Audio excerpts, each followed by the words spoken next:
Okay, so let's talk about this Raywego monitor. 34-inch ultra-wide, curved, 3440 by 1440, 165 hertz refresh rate. I mean, the price looks incredible compared to the big brands. It really does. On paper, it hits all the right notes. Exactly. So our mission today, dig into this Raywego monitor. Are these specs legit, a real steal?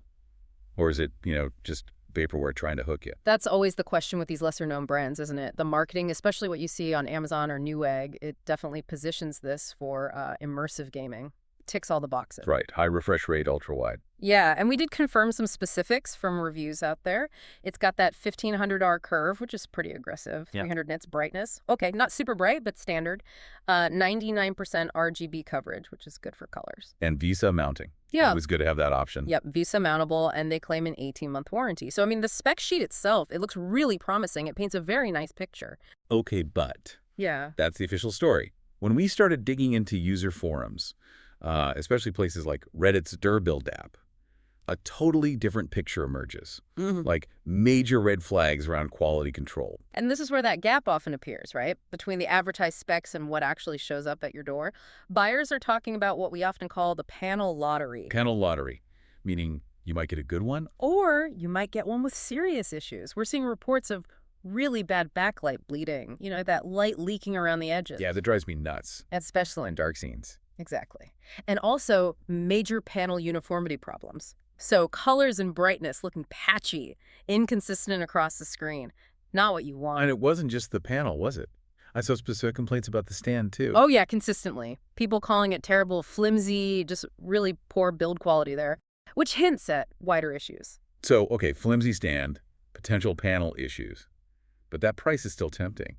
How does that 18-month warranty stack up against these kinds of, fundamental flaws? Is the risk worth the saving? Well, here's the thing. That low price, it's probably because of potential QC issues, not in spite of them. It's a classic sign of cutting corners. How so? Companies trying to hit aggressive price points like Raywego seems to be doing often use, let's call them lower-grade panel bins. Panels that maybe just barely passed inspection.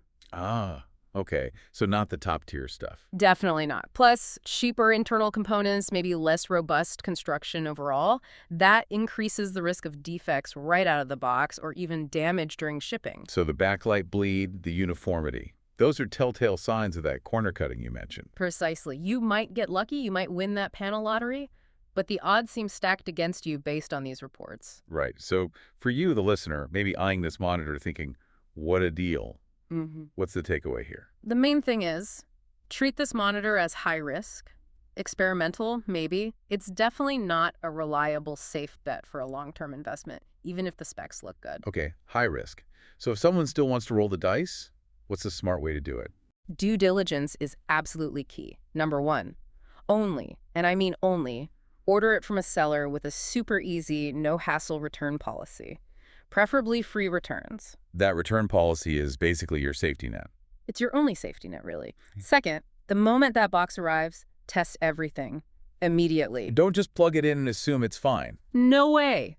Check the brightness levels, check the uniformity across the whole screen, use test patterns, look for dead pixels, check color accuracy as best you can, and specifically hunt for that backlight bleed in a dark room. Test the stand's stability, too. And this is crucial. Document everything, right? Take pictures, videos. Yes, absolutely. Photos and videos during unboxing, and especially if you spot any flaws.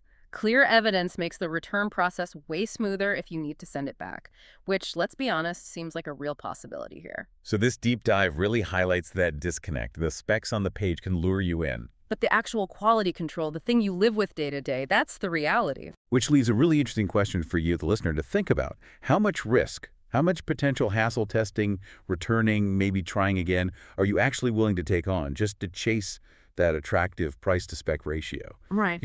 At what point does poor QC just completely cancel out any benefit from impressive-sounding specs?